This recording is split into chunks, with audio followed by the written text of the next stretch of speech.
Ladies and gentlemen, we will begin in a few minutes. We hope that you are comfortably seated as we wait for the program to start. Do utilize the comment section to share your thoughts and questions for the panel later. While we are at that, we would like to ask for your cooperation to only leave appropriate and nice comments below. Thank you.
Assalamualaikum and a very good morning, ladies and gentlemen. Welcome to a stepping stone towards Better Life Forum that is brought to you exclusively by English Cultural Society ECLIPSE.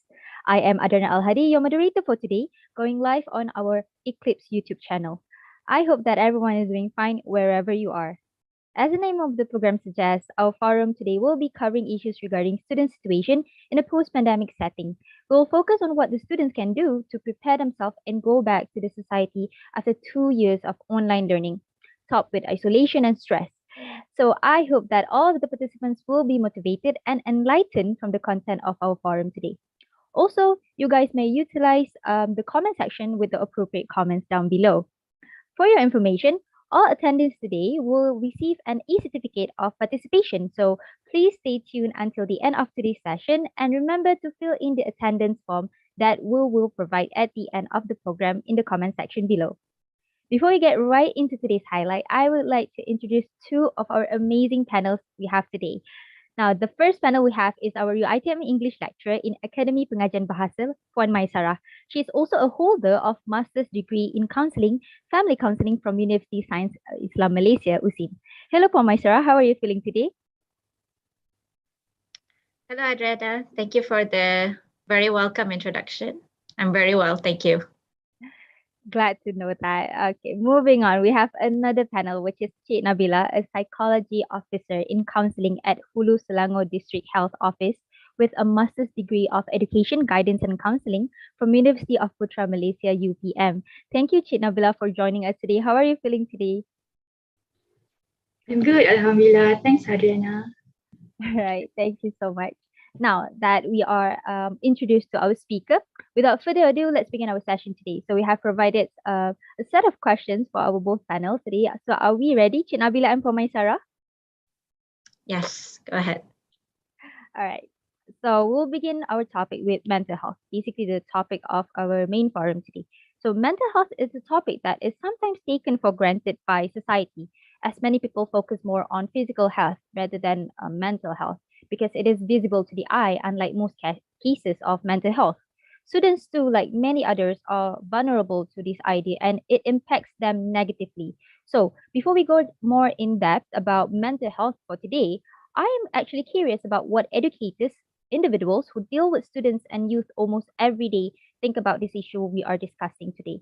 So, Puan MAISARAH, as a lecturer yourself, and of course, someone who had a life as a student, how do you think students these days perceive mental health?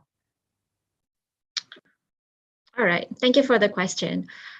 The way students perceive mental health to me is not that different to how people in general view mental health. And I think it is an issue with the word that we use, actually, mental health. To me, to be quite honest, when you talk about health, physical health, there is physical health and there is also physical fitness. And whenever I talk to someone about mental health, I actually prefer them to use the word mental fitness rather than mental health. Because to me, whenever anyone talks about mental health, whether it's a student or whether it's the general public, mental health is a state of being. And a state of being is something that if I ask you, how healthy are you? Usually you would answer, like, oh, I don't have any diseases. I think I'm pretty good. You don't really know how to define your own health. But if I ask you, how fit are you? You can have a more concrete answer. So you can actually say something like, oh, I think I'm pretty fit. I can run 5 kilometers without breaking that much of a sweat. I swim. I eat well. I work on my fitness. So you have a more concrete answer. So coming back to your question, when you ask what I think, or rather how I think students perceive mental health, I always feel like whenever we talk about mental health, people see it as something that happens to them. They either have a good mental health or they have a somewhat more, they experience a few challenges with mental health. But I think the focus that we should be bringing on is to talk about mental fitness, like on a scale of 1 to 10, how fit do you think you are mentally? And if you are, let's say, at a 6 or even a 5, how do we get from 5 to 6? How do we get to 6 from 7? So that we can really talk about what are the things that you can do to improve your mental fitness rather than just accept that this is the state of my mental health and be done with that. I hope that answers the question. Thank you so much for the very clear answer. That is a very new perspective to me, actually. A new way to look at mental health, that health and fitness are two different things. So when you relate that, it literally gives me a new perspective on viewing mental health for today. So it is actually not bad or a good thing. It's more of a spectrum ranging from many aspects.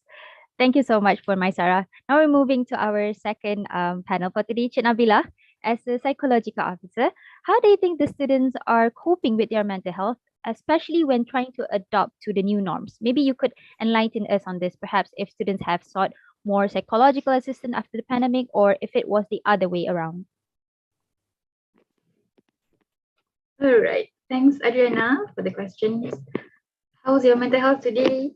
Hopefully you're well, in a good health. Nabila, yes, I am in very good health. Okay, students these days are actually struggling with their mental health, mental issues, right? As what we are facing now, okay, currently we are in fasa peralihan endemic. No, we are not in endemic, we are in fasa peralihan. Previously, we were in fasa endemic. You know? So we can meet people, our loved one, can every physical meetings or classes can need to change to virtual class or meetings. So we need to adapt new norm. You know, adaptation is actually a process. It's not easy, right? Since it's a process, you know, it's like you want to switch on the lamp. If you want to turn the lamp, just click and it's on.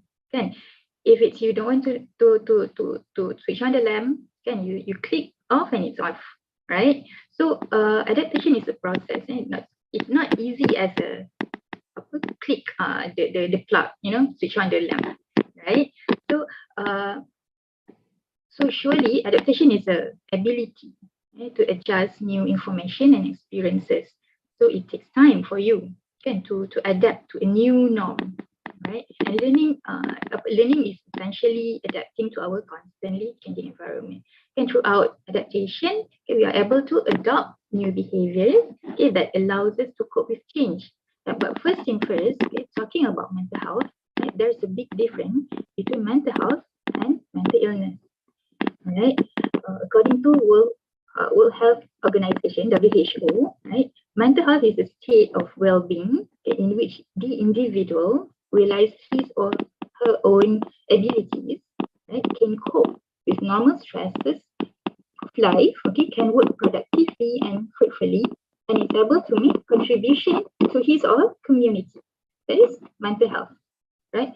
Okay, kalau mental illness, okay, it's a clinical significant behavioral or psychological syndrome or pattern that occurs in an individual and that is associated with present distress or disability or a significantly increased risk of suffering, death, pain and disability or an important loss of freedom. Okay, kalau you guys pernah dengar very common mental illness like schizophrenia, bipolar, right? Depression, MDD, major depressive disorder, and many more. Ada banyak mental illness, jenis-jenis mental illness. But speaking about cope, I will call it as a coping mechanism. Okay, we actually build our own resilience if we successfully manage our own crisis. Kan, kalau kita able to bounce back from the crisis, kan kita akan build our own resilience, right?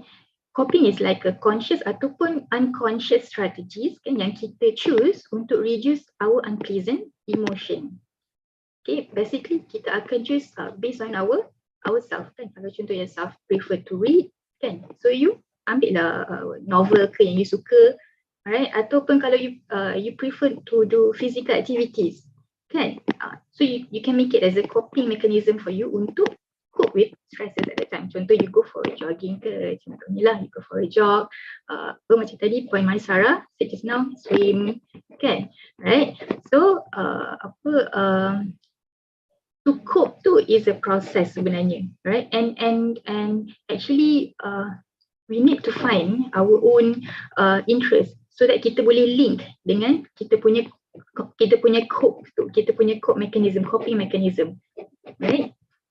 So hopefully I can answer your question, Adriana. Yes, definitely. Thank you so much, Nabila. So we can say that adaptation is a process. Simple yet very meaningful sentence. I think this is something that even I, as a student, have trouble with. We want things to be done as soon as we started. When rushing it, it will not be as helpful as it is, right? And I think it is a very clear for us to see that mental health is something that we need to make sure that we can cope with it and align with our things that we like to do in our free time. So we really need to take time in order for us to come up with a coping mechanism, of course. Thank you, Chin Nabila, for that. So now maybe, Chin Nabila, you could briefly explain or let us know what your take is on the condition of students' mental health today. Do you think that they are really struggling, or are they just being dramatic and overreacting like some people may suggest? Alright, thanks for the question. Typical kita panggil as a label ataupun stigma for people who suffer with mental illness. Lemah iman, tak solat, you feel depressed because of you tak berzikir, right? So those are the labels, okay, common labels lah. Okay, even I do have experience. Few of my patients, they came to the clinic, and seek for treatment, and then ada juga lah one of the family members diorang yang that I don't know if I think they are in the denial state, kan. Once doctor diagnose my patient tu as contoh lah MDD ke, kan. So there is a family members yang taklah ini sebab dia I notice dia tak solat sangat kat rumah. So sebab tu dia rasa lemah iman, dia rasa kosong, dia rasa sunyi, right? So no, actually tak, diorang bukannya being dramatic ataupun overreacting, okay? And even kita punya statistik, kalau you boleh, I think you guys boleh find out dekat Google as well. Kan ada banyak statistik of mental health statistic in Malaysia. Kan half of a million Malaysians suffer from depressions. Alright, and 1,081 Malaysians are already feeling depressed. Sorry, 1,081 Malaysians actually attempt to suicide in 2020. Dan masa tu tak silap I baru start pandemic. Masa tu kita punya mental health dah start tu untuk orang dah kenal, kan, dah banyak tahu, awareness tentang mental health tu dah start spreading, right? So they are not pretending, okay, because of stigma ini juga yang buatkan most of them tak dapatkan rawatan yang sepatutnya, and they tend to suppress, right? So why people tend to stigmatize, especially for mental illness ini? There's a big difference. Macam tadi MAISARAH kata, physical activities, physical health, mental fitness. Sebenarnya there is a big difference. Okay? Tadi pun I had mentioned just now, there is a big difference between mental health and mental illness, right? Contohnya, why people keep stigmatize person yang ada mental illness, kan? Kalau you perasan lah, kan, if you guys notice, kan, kalau physical illness, contohnya macam contoh kita ambil diabetes lah, kan. Diabetes can cause from the genetic, same goes to mental illness as well, right? Tapi contohnya, if let's say a person who have diabetes, okay, and they control their diet, okay, and they didn't eat sugary stuff, right? So their chance to get the diabetes low lah. And same goes to mental illness, okay. Even though the person ada genetically mental disorder itu, right? Tapi diorang boleh manage diorang punya lifestyle, kan, able to cope with normal stress in life. So their chance to get a mental illness atau mental disorder tu is also low, okay, also rendah juga, right? So but why people, kan, they akan stigmatize? Why people still stigmatize people who suffer with mental illness as macam you cakap tadi lah, macam Arwana cakap tadi kan, they just overreacting kan. Kalau people with physical illness kan, orang akan contoh diabetes tadi, don't forget to makan ubat, don't forget your appointment with the doctor kan. Dia akan like dia akan concern, Tapi kalau people were diagnosed with mental illness, they will stigmatize, ni you okay ni sebab you tak cepat solat, that's all kan. So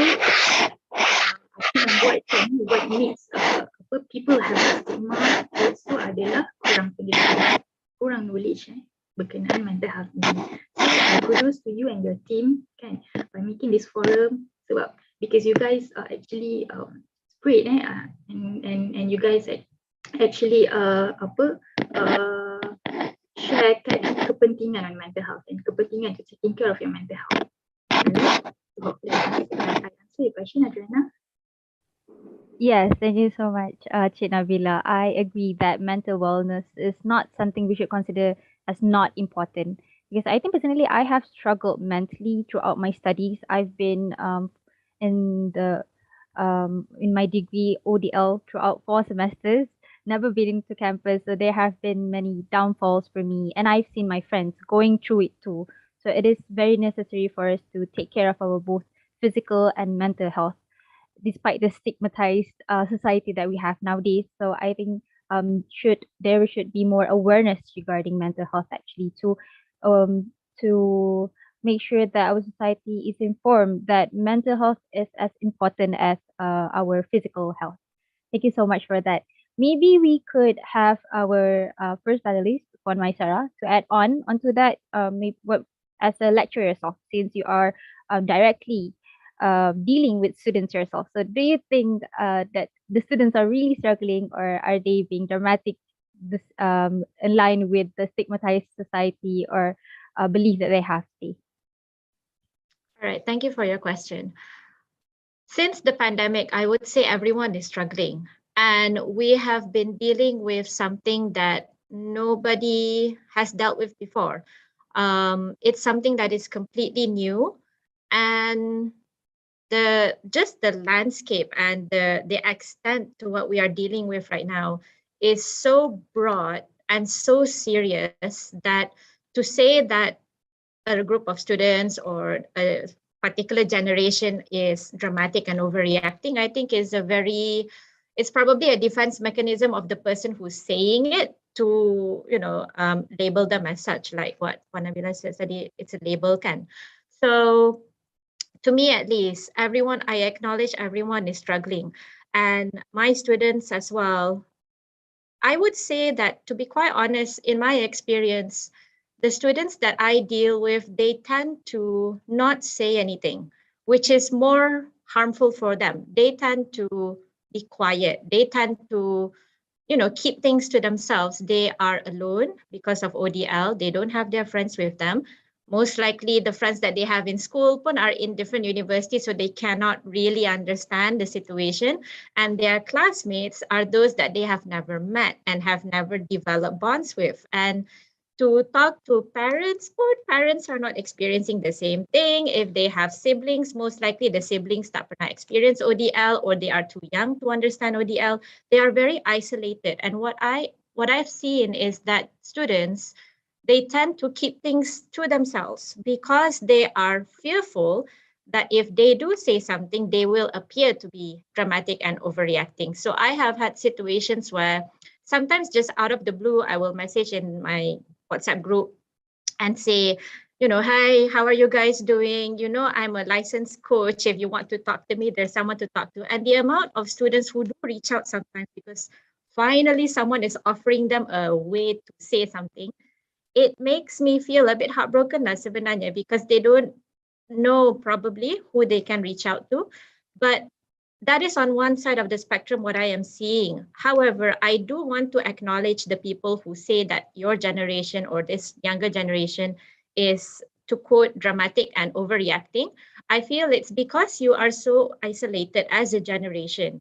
The way you cope with situations and the options that you have to cope is sometimes to your detriment. It's sometimes not the best way to cope. So self-harm, for instance, I know a lot of students, they do a lot of self-harm. It's not the best way to cope. But then it's because they're alone, probably that's the only way they can think of of how to cope. Twitter, or rather, just going on social media and letting it all out is again to their detriment, because these things cannot be erased. And once you have a record online, it stays online and you cannot get rid of it. So I would say that this kind of way of reacting is, to someone who doesn't understand it, overreacting, because it's not the best way to cope. So as a generation, I feel like students, you need to learn better coping skills. So either have a support system, or you find someone that you can talk to, have a mentor, choose any lecturer from your faculty and have that as a trusted person you can talk to a senior, talk to a friend, have a healthier way of dealing with it, rather than a way of dealing with it that is harmful for you and to what the other people would consider to be dramatic and overreacting. I think it's a different way of looking at things, because we're dealing with different generations and they are not all dealing with the same issues and the same way. So that's why there is this kind of stigma. But to say that the students are not struggling, or to say that your generation or even anyone during this pandemic is not struggling, is definitely just a cop-out punya answer. That is definitely not true in my experience. Thank you so much, Mama Sarah, for that insight. It was very, actually, I would say that your students are very blessed to have you, since you approach your students very well. I wish to have those kind of lectures as well. But I also agree that we should find way more better coping mechanisms and reach out to all the possible help that we could. And however, reaching out could be hard for some people, but um, I think some people end up struggling alone because they are not so sure on how to express their feelings. And yes, like you mentioned earlier, how they are very fearful on expressing themselves because they are very afraid of the how the society will respond to them. And coping mechanisms are not the same for everyone, of course. It's very personal to each of an individual. And yes, some do opt for the harmful ones. I think that is what we aim to discuss today, to bring new perspective to the students as well as others that are watching, inshallah. Thank you so much for Maisarah and Chinabila. Now we're moving to our second question actually. Um, March 2022 was when the online distance learning, ODL, as we all know, was first implemented for almost all UiTM students. And as of today, we are slowly going back to the physical classes. And these transitions make the students struggle with their preparation to face the setting that they had left for at least 2 years. So it could be very scary. It could be scarier for new students actually, especially after sitting in front of your laptop for so long. Your social skills have been limited to virtual interactions. Like Puan Maisarah mentioned earlier, how they are um, less to none actually ways to figure to reach out, right? So they are the social skills that they would like to express are very limited nowadays due to the pandemic era and endemic era as well. Some people feel anxious about socializing again, and that they have fear of having physical classes again. They are very scared to speak up in front of people. So back to Cik Nabila, to help our students to cope with these anxious feelings, what are the steps that one can take to mentally prepare themselves to go back to the society after 2 years for living in isolating situation? Okay. All right. Thanks, Adriana. What are the steps that one can take to mentally prepare themselves to go back to the society if they feel anxious? Right. To feel anxious is normal. Okay, especially if there is a demand, right? And things that we are not used to do it before, and sekarang pun tu kena berhadapan dengan situation itu. Kan? To feel anxious is normal, right? First thing first, you can validate your feelings, right? First thing first is validate your feelings, right? And then talk to someone yang you rasa you selesa to share with, kan? Someone yang tak judge you, right? And someone yang selesa lah basically, right? For this question, I punya jawapan ada two types, right? First, mungkin untuk jawab soalan ni, first is I focus on if let's say they feel anxious to go back to the society, kan? Maybe they feel anxious whether if they get infected, contohnya lah, kan? Because still the virus is still there juga, right? So what to do, right? Macam I cakap tadi lah, okay, to feel anxious is normal, right? Focus on your self-control, right? If let's say you feel anxious, okay, because you afraid ataupun you you rasa you risau, you worry of you get infected with the virus, right? Focus on the self-control and define, and first thing first, define the cause of the anxious. Right? If let's say you feel anxious because of, or you worry of you get infected with the virus, right? Focus on the self-control, which is to wear a mask, can wash your hands, can jaga jarak, can follow the SOP as well, right? Itu untuk the first question. If let's say kalau contoh they feel anxious because of they worry of get infected, contohnya, right? But if to the second question, if let's say they feel anxious because of to face a society, sebelum ni you dah terbiasa, you get used to meet them virtually, right? But sekarang you kena berjumpa like physically, right? So and then they feel anxious, contohnya, okay? To socialize is our needs. Okay? Kalau if you guys notice, dekat hierarchy Maslow, at the third stage, right? Love and belongings, right? Kita punya needs, manusia to socialize, human to socialize is our need, right? So what to do, right? Selain daripada what I've mentioned just now, right? Validate your feelings and talk to someone yang you trust, kan?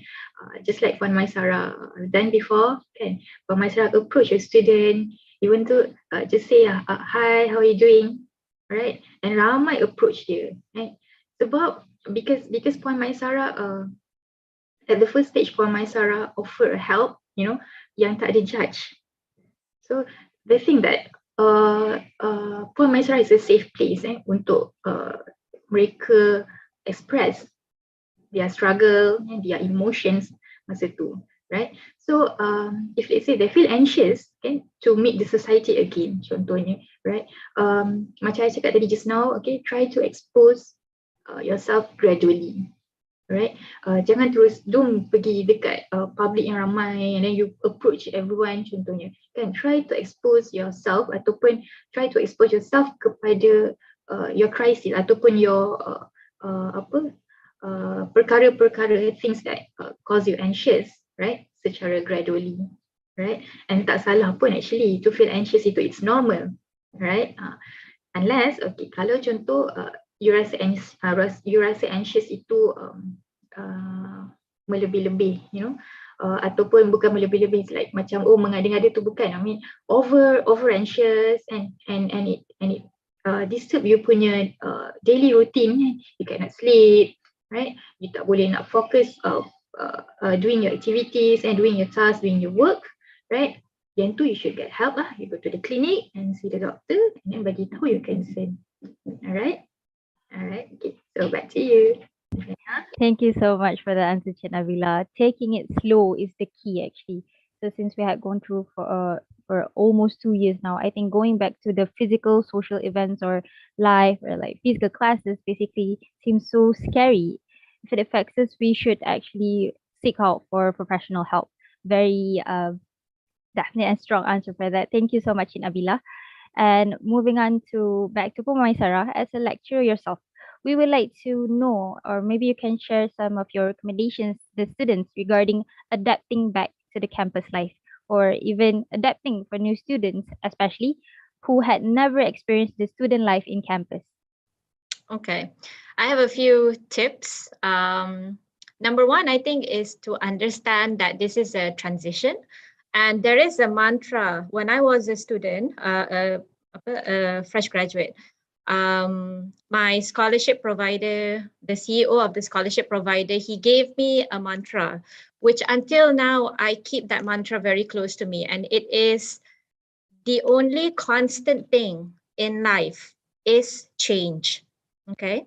The only thing that is ever constant in life is change, which means that change will always and always and always happen in life. And to you, the sooner you realize this, the sooner you can begin to understand that some people, they deal with change and transitions better than others.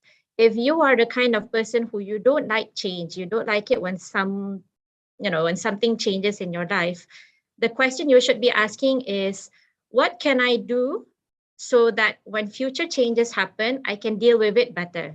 So always bring it back to yourself, always bring it into what can I do to lessen this anxiety? What can I do to make myself feel more comfortable? What can I do to feel more confident? Take it back to yourself and take control.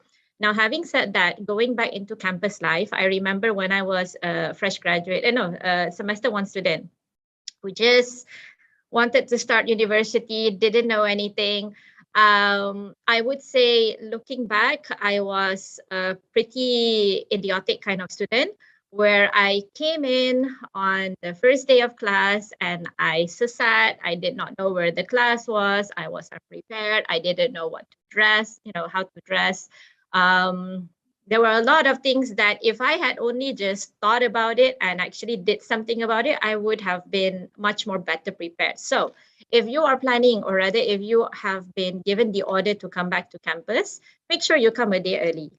Make sure you look at your timetable. Make sure you know where your classes are. So not just the building, but the actual room. Go to the class. Lecturers, we do this all the time, every single semester when it's face-to-face. We get our schedules, even lecturers, yeah? We look for the classroom, even us, because we need to know and be prepared for the first day. So you make sure you know which classroom it is. Make sure you know how to get there in the morning. If you're going to take the bus, make sure you know what time the bus is. Make sure you come a bit early. Make sure you know, okay, do I actually have to queue for the bus? Will it be like a tin sardine, or will it be like, oh, I can actually just go and, as soon as the bus comes, I can just go downstairs and go. So there are a lot of things that you can do to lessen the anxiety of actually going to campus. There are articles you can read, people you can talk to, of course. This platform that you have right now is extremely good for just having that mindset of being ready. But if we're talking more in the sense of you not being prepared because you haven't socialized in a while, then why not go and socialize? Why not just go out and talk to people? I did this when I was a student. I had very severe anxiety around meeting new people, and that's because I was, for me it was very new, but I pushed myself as a student. There were times when I looked at the billboards and I tried to look at programs that are organized by other student bodies and which involve nobody that I know, and I would sign up for these programs. I would go and I would talk to random strangers just to build my confidence. This is what I mean by mental fitness. You have to really work on yourself. If you're afraid, what can you do to make you not afraid? If you are anxious, what can you do to make you less anxious? Always work on yourself, and the rewards will pay off as you go along.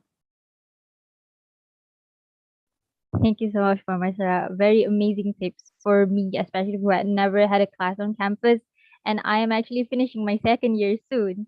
And I would say, based on my own experience, so I had a very bad anxiety back then when I was starting my degree. It was a very unpleasant experience, I would say, but I managed to go through that and manage to, yeah, like you mentioned, socialize with people. I try to work on myself and connect with people in order for me to build up my confidence.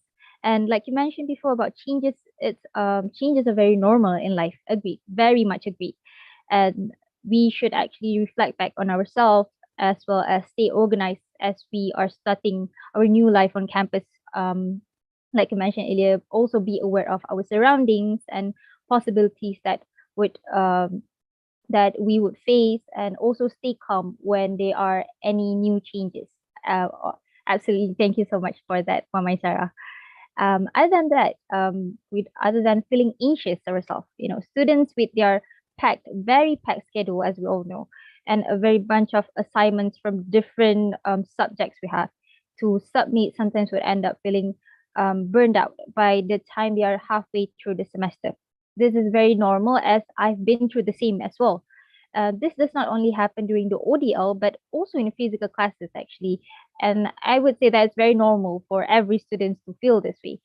So even when they go back to campus, it is going to be just as busy or even more busy because they are meeting people face to face.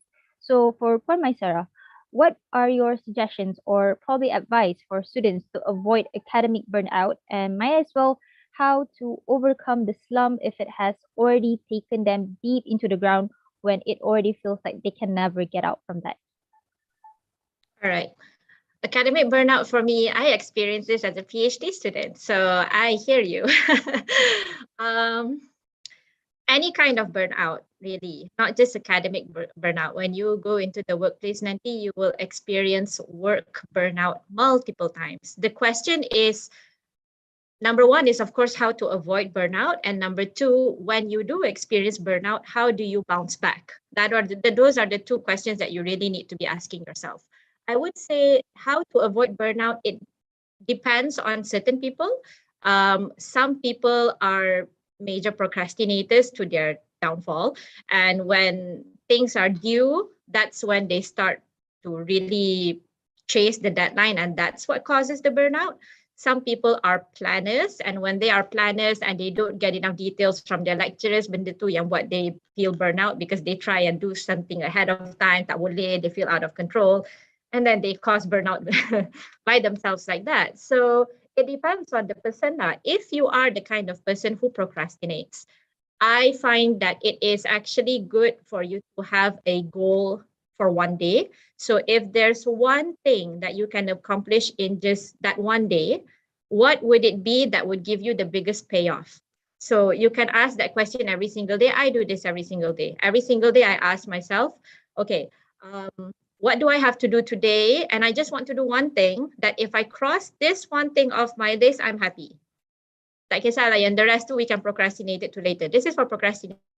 If you are the kind of person who likes to really plan early and you get burned out because you cannot do what you feel you want to do, then you can actually go and approach your lecturers and ask what are the things that you can do to prepare early.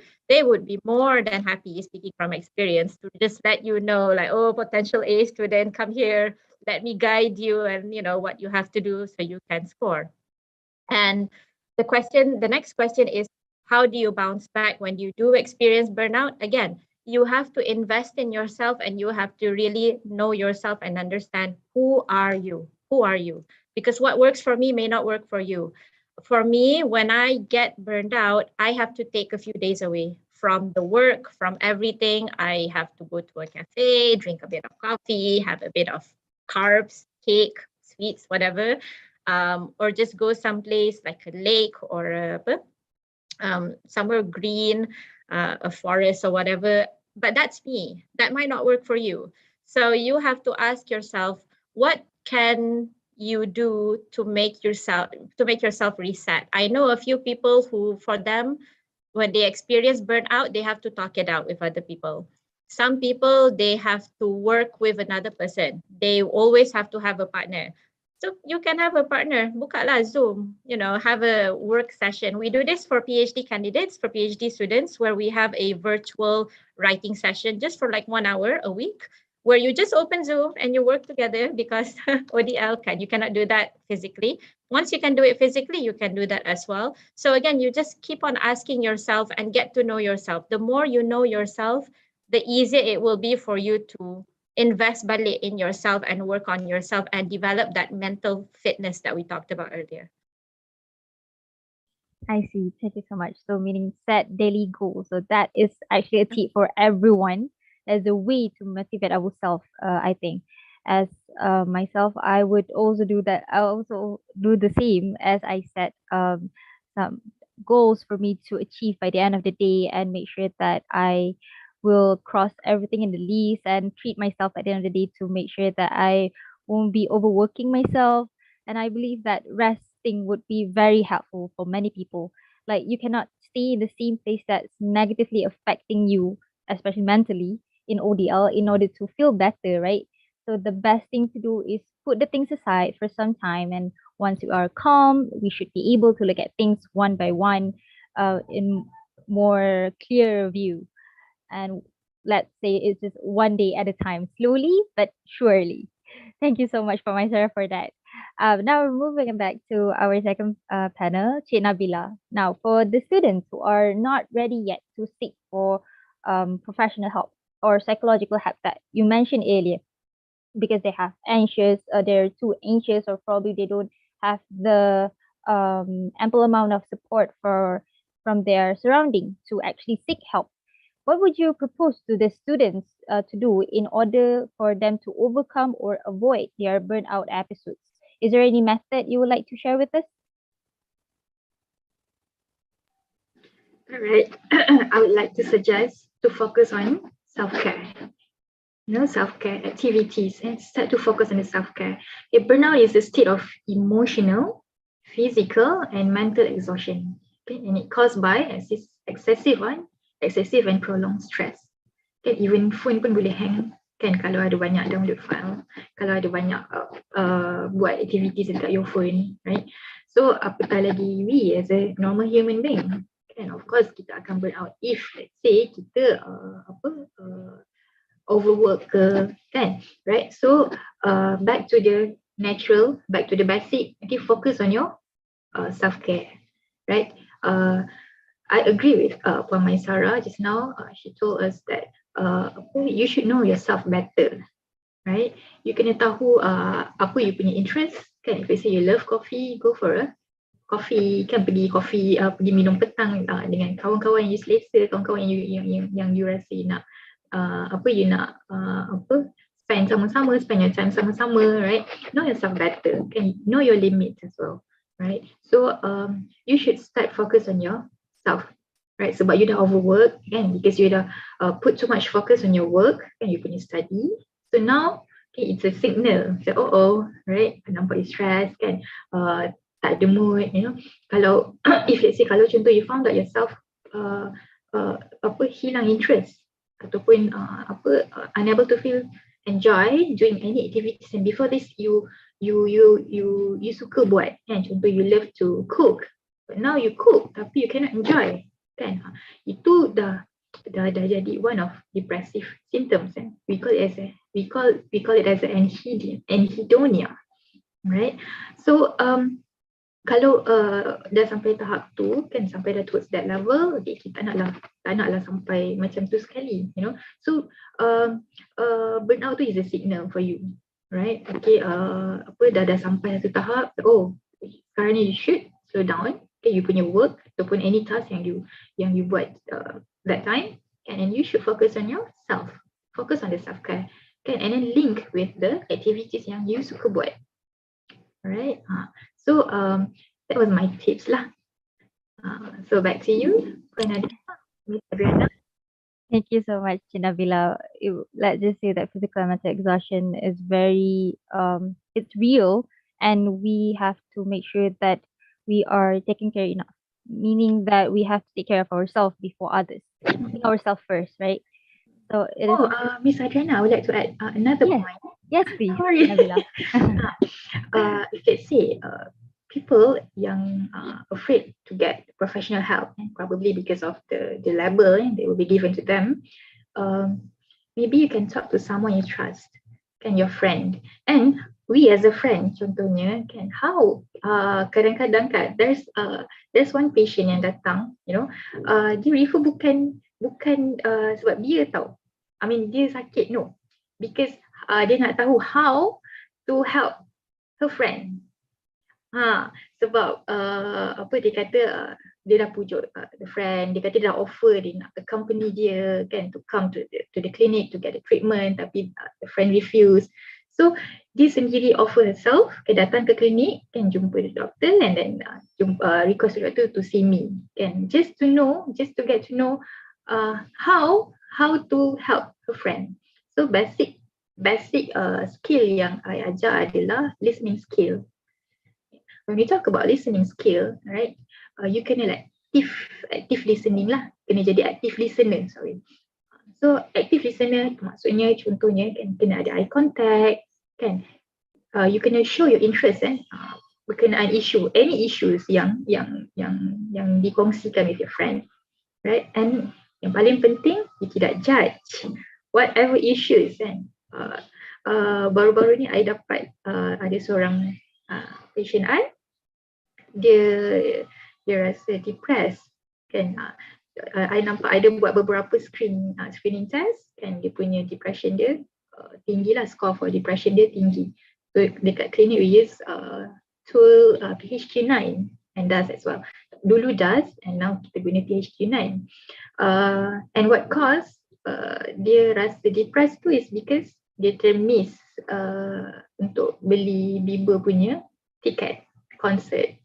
And then dia kata dia share with her friend, tapi the friend judge dia. Dia kata, alah Bieber je, you boleh je tengok online. Tak, sebab Bieber je ke you nak depressed macam ni macam tu. So active listening guys is actually you kena hear, you kena dengar without judgment. Kan kadang-kadang kan sometimes memang kita tak ada bagi we never bagi judgment tu dengan kita punya words. Tapi kadang-kadang our facial expression kan, kening berkerut, ya ke? You know, kadang-kadang lah maksudnya secara tak sedar lah secara tak sedar tu, right? So the least yang you can do, right, to help your friend adalah be a good listener, right? So back to you Adriana. Thank you so much. I would literally agree to that. As for me myself, if I'm having a very bad day or something, I would go to my friends to talk and ease the day that I'm having, to make sure that I would feel less bad about myself for the day. So I think being an active listener is a very good tip. Thank you so much, Nabila. So now we could say that we almost at the end of our program today, but we would like to include some questions that we received from the audience that we have collected from the pre-registration as well as the YouTube audience that we have today on live. So let's start with the first question. It says that, is there any tips on how to stop feeling guilty about taking rest from work when you have actually done enough? I think this will relate it to academic validation or self-validation itself, to make sure that we are working on things that we are supposed to each day. So maybe Puan MAISARAH could share if there are any tips to stop on how to stop not feeling guilty for the students. So the question, or rather the student is experiencing guilt because he or she is taking a break after, or rather taking a break from doing certain tasks, is it? Okay. The thing about guilt is a very interesting feeling that we can have. And guilt, actually, the reason why we feel guilt is because we care. If we don't care about something, we will never ever feel guilt. The guilt is actually a feeling that comes when you feel as if you can or should do something more. And when you cannot, for whatever reason, commit that particular effort or time, that is when you feel guilt. It's when you feel like you should be doing something more. And if you ask me, I would actually argue that guilt is not a negative emotion. I would actually say that guilt is actually symbolizing something positive. It symbolizes that you care. So if, let's say, you are taking the time off and you feel the guilt, okay, for different people, guilt comes in different ways. For me personally, I feel guilt with a voice in my head. When someone says, "Hey, are you sure you should be taking this time off? You should be doing X, Y, Z, and here you are just doing this." The so-called guilt that you can address is to actually ask yourself and reflect back, what is making you feel that way? Is it because you know you haven't put in enough time? Is it because you know you haven't done your best? There is something that is triggering the guilt that needs to be addressed and answered first. So you need to really understand what is the trigger behind that guilt. why are you feeling that particular guilt? You have to ask yourself and understand. So if you are feeling guilt over work that you feel you should be doing, ask yourself back, what is actually triggering this guilt? What is behind this? And if once you can really understand that, then that goes and gives you a lot more control over, okay, how can I do more? Like for instance, for me, because I'm a full-time lecturer, full-time PhD student, and I'm a mother as well, I often back then feel guilt when I feel like I'm not spending enough time with my son because I'm too busy working. And when I ask myself, really, what is the guilt actually? For me, it's actually the fact that I'm just too tired sometimes when he asks to play with me and I'm like, nantilah penat, umi penat. When I really understand it, it's not actually the work that's bothering me, but actually the feeling of tiredness. Then you can work on yourself. What can bring you more energy? Is there a way for you to come home and for you to really, spend, if just 10 minutes on the activity with the child, maybe that can relieve the guilt. So you really need to get down to the crux of it. The guilt itself is not problematic. You need to ask what's the trigger, understand that, and then address it. Thank you so much, for MAISARAH, for that, making sure that we are well aware that what the guilt is all about. Thank you so much for MAISARAH. What about you, Chinabila? Could you share with us, maybe you have a personal tips on how to stop feeling guilty when you think that you already done enough for the day, or probably for your work time, but you wanted to take a rest, so you feel guilty out of it. So maybe you could share with us if there's any personal tips or tips that from your side as a psychology officer. I agree with point MAISARAH. To feel guilt is a normal feeling. It's normal for us to feel that, and it's fitrah for us to feel that way. And our emotion is just not just happy, sad, angry. Kan ada banyak emotions, right? And to feel that any emotions lah, and just now I mentioned, upset, termasuklah guilt. It's actually normal for us, right? So you just need to validate your feelings, right? And you already has the reason why you feel guilt, right?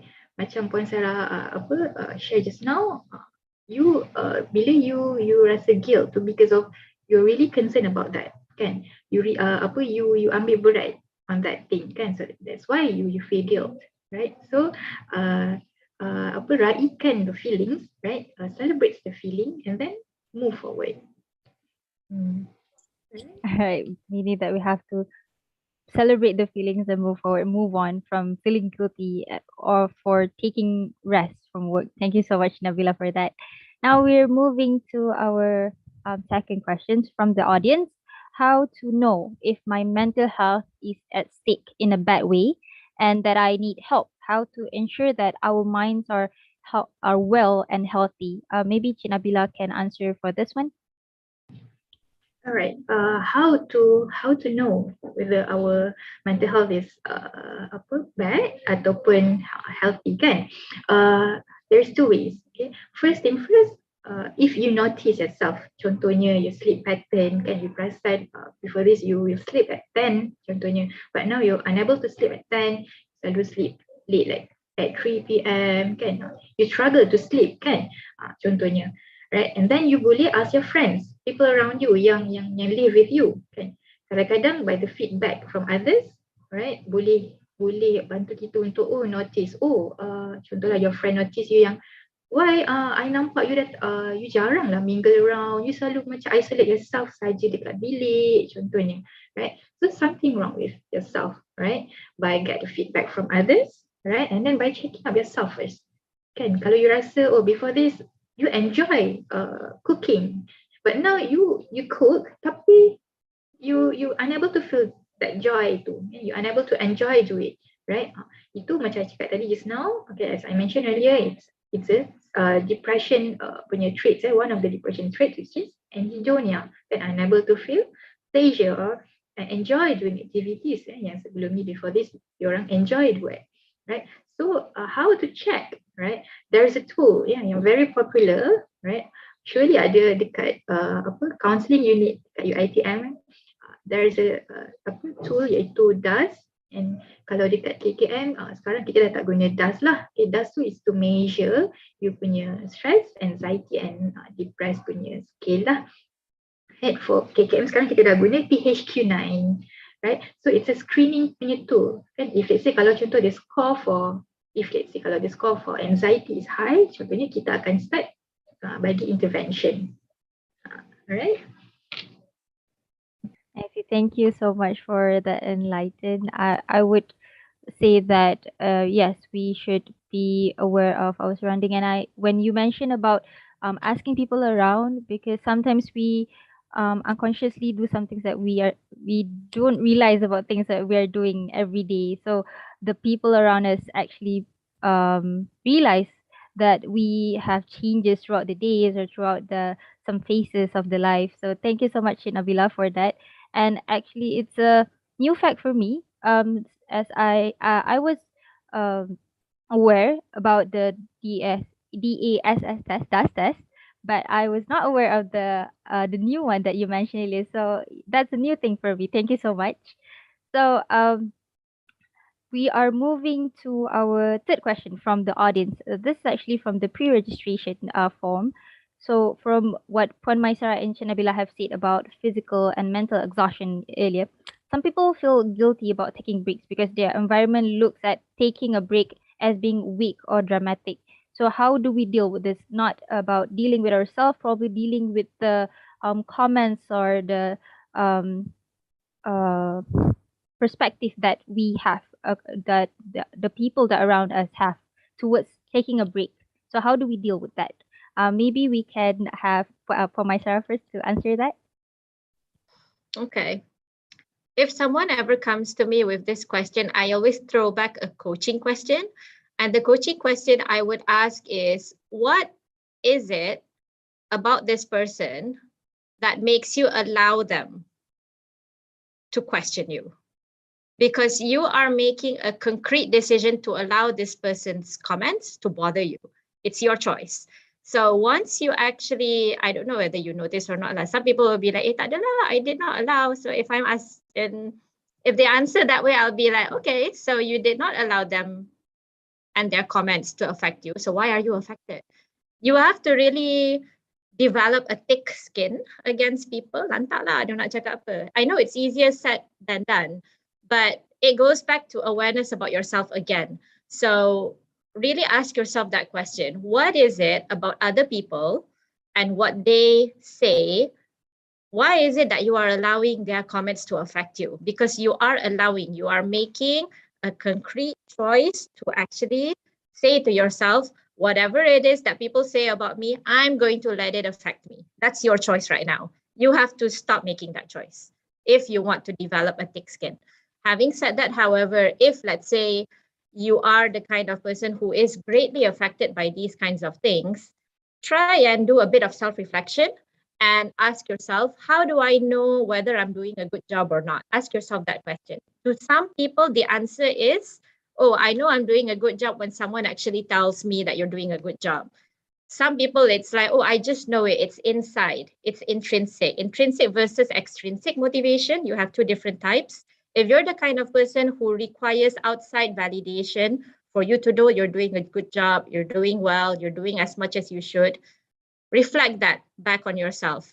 Is this something that you want to carry forward for the rest of your life? Is this how you want to be motivated, where you need someone externally to tell you? Or would you like to shift it so that it's more internal and intrinsic?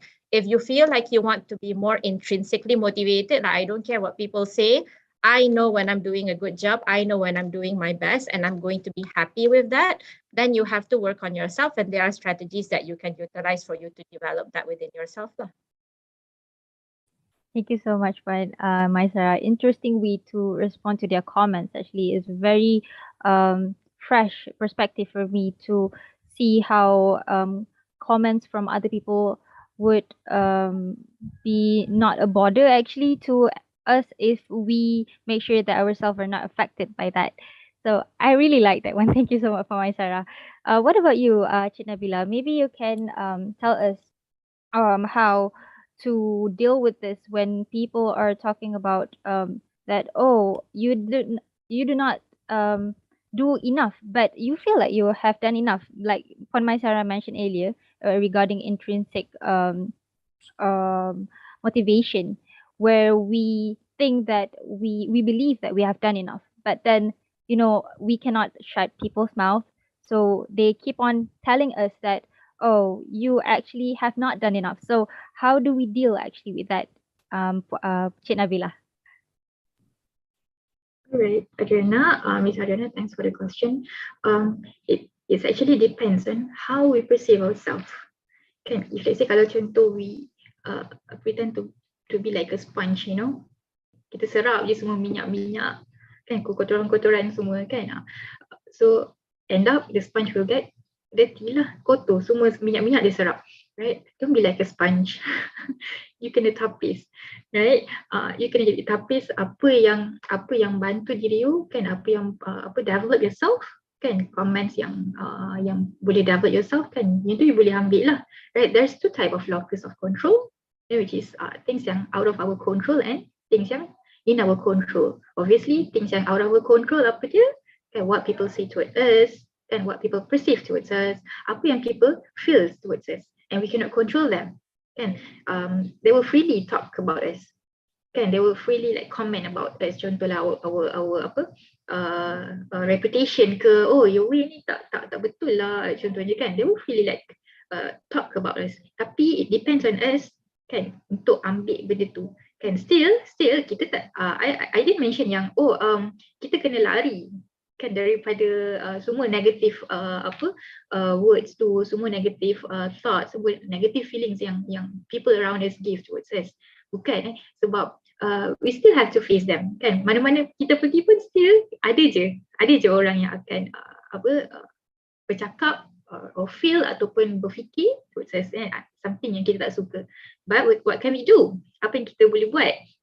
Okay, you kena tahu. Itu adalah once you identify, okay, that thing is a perkara yang luar kawalan you, out of your control, kan. So you need to focus on your things yang dalam kawalan you, which is yourself, kan. Contoh you rasa tadi just now Adriana kata, but you believe yang you boleh, you have done your best, kan. That's enough.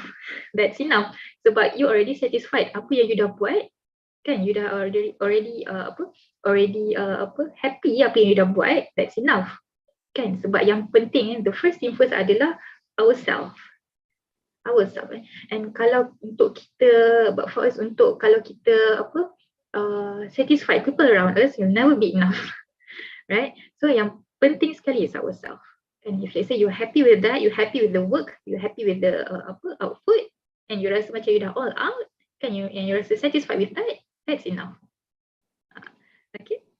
Thank you so much, Nabila. So to simply put it into words, what we feel and what we are should not be affected by what others say and do to us. It's actually more on the self-fulfillment, to actually be aware that we have done enough and it should not be affected by any other comments from the outside. And if we think we did well, we actually did. Thank you so much for that. Now, there is a question actually from YouTube, from our live currently. So this is actually a question from Aina Yasmin. Okay, she said that I have a question. Do any of the panels know of any simple or easy calming techniques that could help if someone were to suddenly feel overwhelmed or anxious? Thank you. So maybe we can start with, for MAISARAH, do you have any calming or easy calming techniques to overcome that? Yeah, several. Number one is breathing. So it's a good way for you. One of the things that you can do to calm yourself if you're feeling the emotions is to breathe, and not just to breathe, but to be aware that you are breathing. So take a deep breath and be aware that you're taking a deep breath, and then exhale, be aware you're exhaling. So that can be one way. Another one, I personally like to talk to myself. So I would do like the whole calm down, MAISARAH, you're okay. So something like that, you can coach yourself to feel calm. If it is anxiousness because of maybe something's going to happen later in the day and it's a big event and you're feeling anxious because of that, then be nice to yourself. Don't expect yourself to do a lot of things and accomplish things. If there's something big happening that day, focus your energy towards that. I personally also like to listen to very specific types of music that have very calming effects on myself. Itu pun satu juga. So there are a few things lah, but those three are among my top. Thank you so much for MAISARAH. I would agree to talking to yourself. Actually, I do that a lot because sometimes, even right now, I feel anxious because it is my first time moderating. But I did the self-talk, to overcome, to calm myself and make sure that the anxieties that I have or the anxious feelings that I have won't affect me. Thank you so much for that. So maybe Cik Nabila could add on to that, or maybe share with us any simple or easy calming techniques from your perspective. Alright, I agree with Prof. MAISARAH. Same technique, okay? Breathing exercise. We call it as a deep breathing exercise.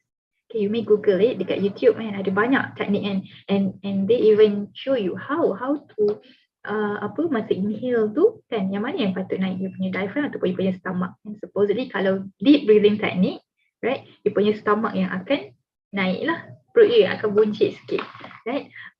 So itu deep breathing yang betul lah, kan, bukan our chest ni yang akan naik. Right, so second is macam Puan MAISARAH cakap tadi, kan, self talk, kan you comfort yourself, kan. Actually we call it as a self affirmation. Bila contohlah you're facing things yang contohnya there's a demand in front of you, kan, you kena present this and that, contoh you feel anxious, right, so you comfort yourself, kan, by dengan menggunakan self talk tu lah. Okay, it's okay Nabila, before this you boleh buat, kan, insyaAllah this time pun you boleh buat, that one we call it as a self affirmation, and that's good. Okay, betul Puan MAISARAH, I agree with Puan MAISARAH. And another one is progressive muscle relaxation. Yang tu kita tensekan our muscle, tangan ke, our leg ke, kepala ke, any body parts, kita punya body parts, and then kita releasekan dia. Lepas kita tensekan dia, contoh tangan, kan, kita tensekan dia and kita releasekan dia. So itu few techniques lah yang common, yang biasanya people use, right. But biasanya back to the person juga. Kalau contoh dia rasa selesa, kan, diri dia rasa they feel comfortable, kalau contoh with self affirmation, before this diorang memang dah selesa untuk itu, kan, diorang memang apply itu, so proceed with that, kan. And common technique untuk people yang ada anxious, right, biasanya anxious tu dia punya symptoms palpitation, kadang-kadang shaky hands, kan, ada yang sweating, ada yang sweat, so ada macam-macam symptoms, right. So breathing technique, deep breathing technique is one of the technique yang paling berkesan, dan ada banyak research yang support this technique lah. So you may use the deep breathing technique lah, simple je. Alright. Thank you so much, Nabila. I would like to ask regarding the muscle techniques that you mentioned earlier. Could you explain to us maybe how many times do we do, or how long do we actually do the muscle and then release it? Maybe you can explain that. Okay, there's no specific time. Okay, untuk you buat contoh, kalau contoh you tense your muscle, kan, your hand, kan, there's no specific time, right? As long as kalau you rasa relief, kan, and you rasa you punya anxious tu ataupun palpitation you punya one of the symptom for anxious tu berkurang, decrease, okay, you boleh stop lah you punya progressive muscle relaxation tu. There's no specific time. Okay, ikut kesesuaian, depends on keadaan masa tu. Kalau contoh masa tu you are in the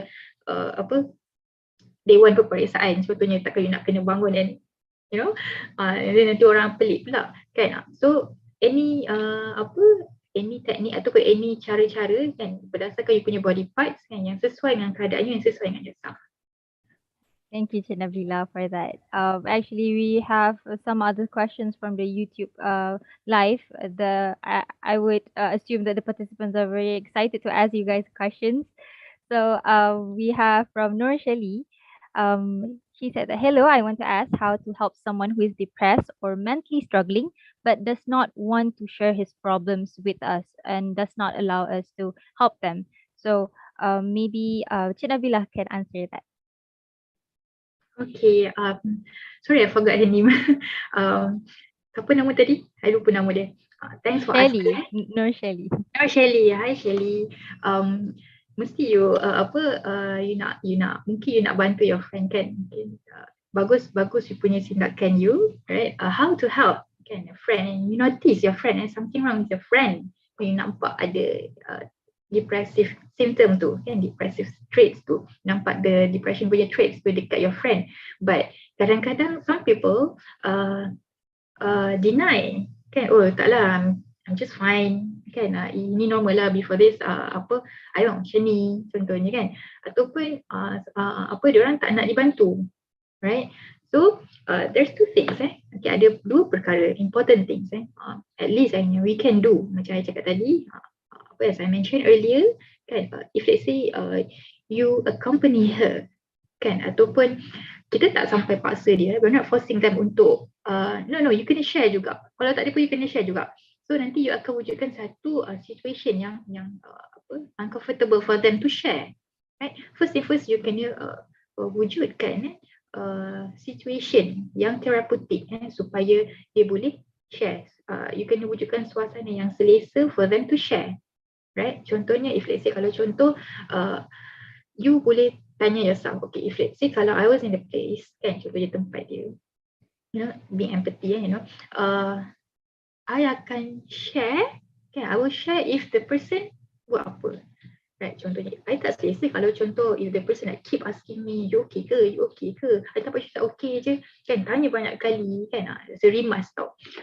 So maybe you can just sekali kan, and then you remind them, okay, it's okay if let's say kalau ada apa-apa kan, I'll be by your side contohnya, okay, I'm one call away contohnya, right? Itu first, right? Secondly, kadang-kadang people ni dia dalam denial state, sometimes they in denial state, walaupun they receive many feedbacks from people around them. I nampak you macam tak okay, kenapa you tak boleh tidur, kenapa I nampak appetite you macam kurang kan, I feel you like dah tak mingle around, and you macam keep isolate yourself, habis kelas je you terus masuk bilik, selalunya you akan say hi to us and borak kan, tapi tak, sekarang you masuk bilik, you keep isolate yourself contohnya. So what to do with them contohnya lah, it's actually about education lah berkenaan mental health itself kan, sebab probably the information about mental health itself tu kurang kan among them kan. So bila contohlah macam sekarang you and your team kan buat this forum kan, it's actually help people around us kan, dia dapat bantu people publicly spread information berkenaan mental health and how to take care of our mental health, right? So how to help, macam I cakap tadi just now, right? Two things, right? First thing first, give information about mental health and importance of mental health, right? And then secondly, try to be a good partner to them ataupun a good listener to them, right? If let's say kalau contoh they don't know where to seek help kan, so you teman dia, you link kan kepada I tahu kat mana nak link ni contohnya, maybe you boleh go to the unit psychology kan, unit psychology. If let's say kalau risau nanti takutlah people around that tu tahu you pergi ke unit counselor, still the stigma still there kan, it's okay, dekat klinik kesihatan pun also have counselor as well kan. So accompany them to get the treatment, be a good listener kan, and don't judge them, right? So and then at the same time kita tak push dia lah, tak force dia untuk dia share, tapi kita wujudkan suasana yang selesa lah for them untuk diorang share. One day they will share, insyaAllah. Thank you so much, Nabila. A very clear explanation on how to help your friends that does not want to share, but and also does not want to allow people to help them. But there's actually a way, like what Cik Nabila suggests, there's actually a way to help them. And the only thing that we have to be is a good listener and also encourage them to get through all the bad phases that they're having. So now maybe we could have we could ask for MAISARAH regarding how students tend to make self-depreciating jokes. It's like demotivating themselves. So how do you think this will affect them in the long run as a student itself? All right, thanks for your question. I am a master practitioner in what we call neuro-linguistic programming, how words are connected to your brain, neuro-linguistics, and how that eventually does program you. So this question is very close to me because I'm sure you probably have heard of this one quote. I Googled it up very quickly just now. Um, Watch your thoughts, for they become words. Watch your words, for they become actions. Watch your actions, for they become habits. Watch your habits, for they become character. Watch your character, for it becomes destiny. This is something that is very close to NLP, neuro-linguistic programming, where when you start to say self-depreciating jokes about yourself, it's because you are already having those thoughts, and maybe to a certain extent you already believe that, and that is translated into what you say. So the linguistics come out from what you have been programmed to think in your neuro, in your mind can. And to me, yes, it does affect you. It will affect you in the long run, because as you keep on saying it, it will turn into actions one day. You say something like, oh, I tak pandai, I tak pandai buat graphics. All right. And you say that constantly to yourself, you're actually putting that barrier on yourself. Nobody else is putting that barrier except for you. So I have this conversation with a few students before this lah. One of my students, contohnya, wanted to apply for a scholarship. And she said, tak nak lah apply, tak akan dapatnya. And I'm like, why do you think you were not going to get it? And she was like, because I am like this, because I am like this, because I am like this. And I asked her, are you realizing right now that you are rejecting yourself before the scholarship even has a chance to approve you? And she just realized it then. Because that is what she's actually doing in her mind. She is actually rejecting herself. And when you say self-depreciating things about yourself, I don't care whether it's a joke or not, jokes or not, you are still saying it, and it's still in your head true. You cannot say a joke unless to some degree you actually believe in it. So to be quite honest, I would say you have to start being conscious of it. The fact that you're asking this question means you are aware that you're doing it, which is good. Okay, so you have that already. But now take it a step further. Each time you're about to crack that joke, or you're about to say, or if you have said it, take a step back and think, actually, no. So you keep on negating yourself, and you keep on saying more positive things about yourself until you change those thoughts and you change those words. And then later on, it will change your actions and habits and so on. Thank you so much for MAISARAH. That's a very clear explanation on actually how it affects us, and how do we deal with that, the thoughts, the self-depreciating jokes, of course. Now we're moving to other questions. There are actually a lot of questions coming up on the YouTube comment sections. So from Walter, can mental health affect our own physical health and cause it to be worsened? Maybe Cik Nabila could answer this for us. Yes, obviously yes. I would like to highlight one of the theory that we learn in psychology. Probably for MAISARAH, know this theory as well. We call it as a CBT, cognitive behavioral therapy, right? CBT ataupun nama panjang dia cognitive behavioral therapy. It's a very famous theory, right? Yang psychologists apply to understand human. Okay, because CBT look human, how they behave and how they feel is from their thoughts and from their cognitive. Okay. So if let's say kalau contoh normal things macam I give you one example, macam you punya what if thoughts kan. What if kalau I keluar ni I terjatuh? What if kalau I keluar terjatuh and then my crush nampak, and then kain I terkoyak, and then itu things that is not happen yet kan. Benda tu belum berlaku, tapi dia datang daripada you punya thoughts kan. What if punya thoughts lah kita panggil, ataupun biasanya kita panggil dia sebagai overthinking punya thoughts lah kan. Pemikiran yang overthinking, right? So what will cause your physical kan. You akan rasa anxious kan, so you punya behavior, you takkan keluar from your room Kan? You just isolate yourself from your room, you tak keluar lunch, you tak keluar balik pun, you tak keluar balik contohnya lah. Right? So yes, our mental kan akan affect our physical. So basic things adalah dulu masa zaman-zaman purba dulu, I just want to share our kita panggil dia falsafah, para ilmuwan, okay, they say that mind and body is different. What's in mind dia tak akan affect body, what's body dia tak akan affect our mind contohnya. Tapi bila banyak kajian, there is a lot of research kan berkenaan human, kan berkenaan manusia ni, sebenarnya alright, they found out that what's in body akan affect our physical, and what's in physical akan affect our mental. Right, senang cerita, body and mind adalah satu, body and mind is one. Right, so yes, memang our mental tu dia akan affect body, and our physical pun akan affect our mental. Contohnya sebelum ni before this you okay, you pergi bekerja kan, you drive to work contohnya, ataupun you ride to your office kan, you pergi kelas. But then one day, Alhamdulillah, contohnya you accident and then you lumpuh, right?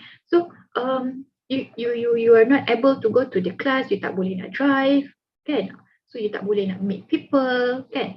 So you akan mentally breakdown, kan? Things yang sebelum ni you are used to buat, kan? You dah terbiasa buat, kan? You pergi kelas, ride ataupun drive to the class.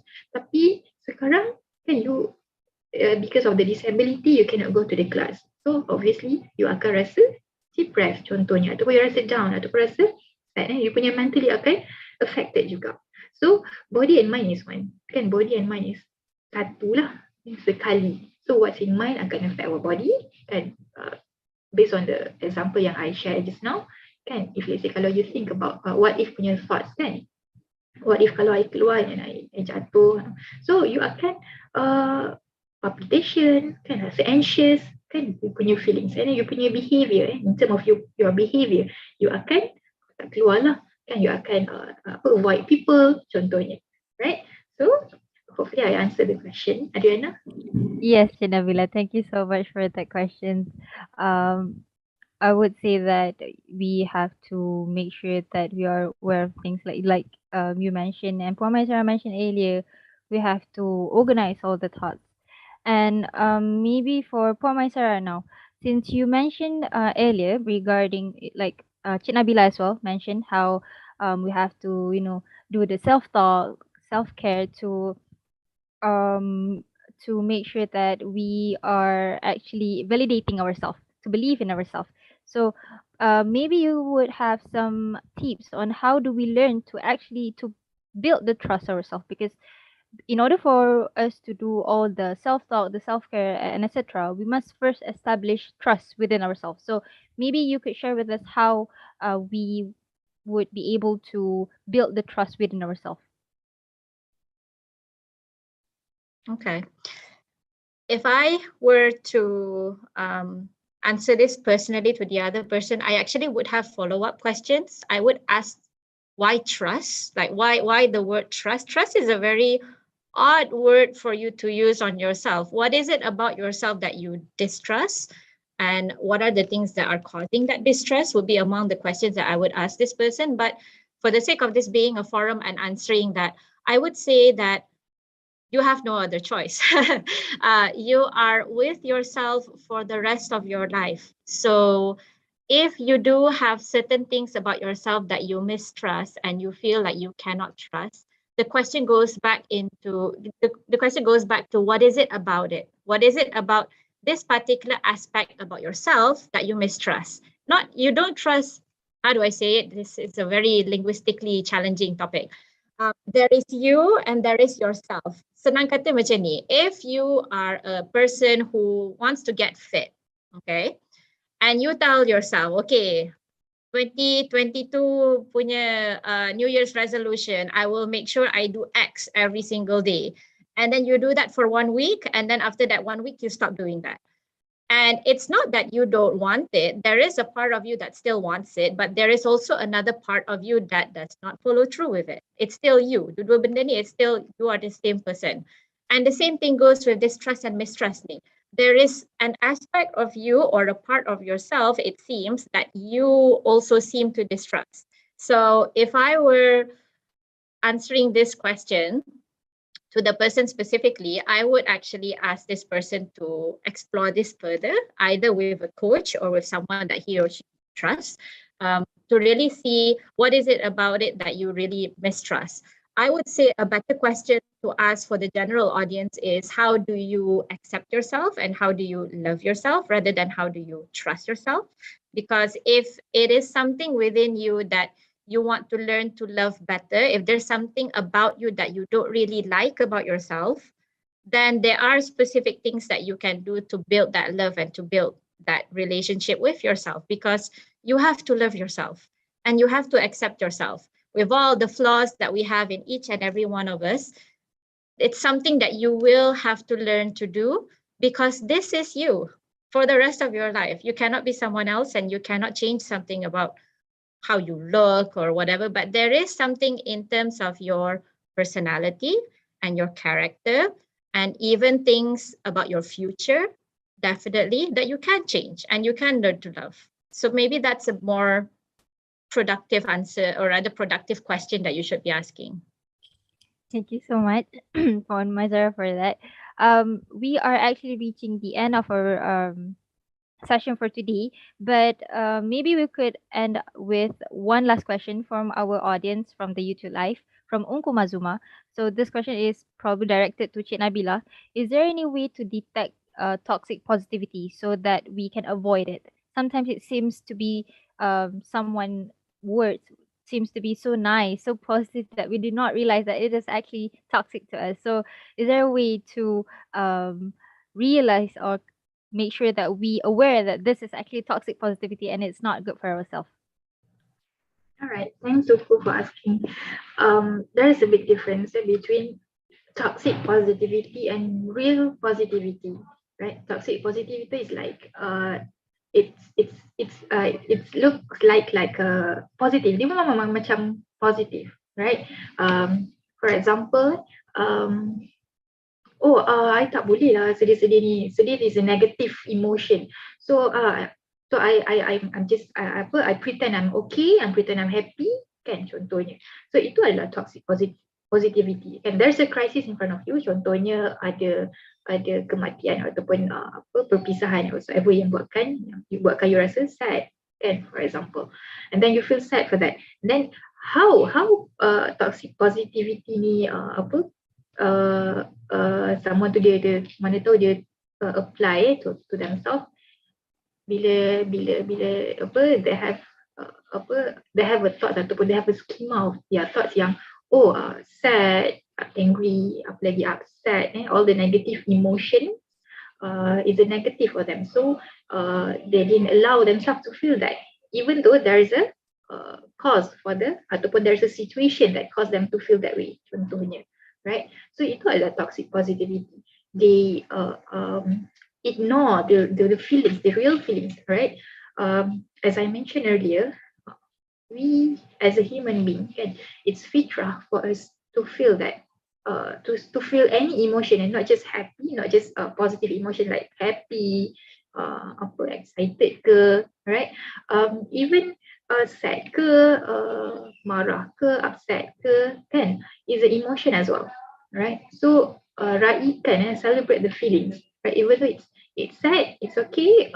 You just cry, kan? If let's say kalau contoh, if let's say kalau contoh all the audience and you, Trina pernah dengar masculinity toxic? Kalau pernah dengar, right? Biasanya people will label man, lelaki, as a tough, orang yang gagah. Let's say kalau they cry, kan, contohnya something happen, baru lepas clash, and then they cry, and they feel sad and then cry.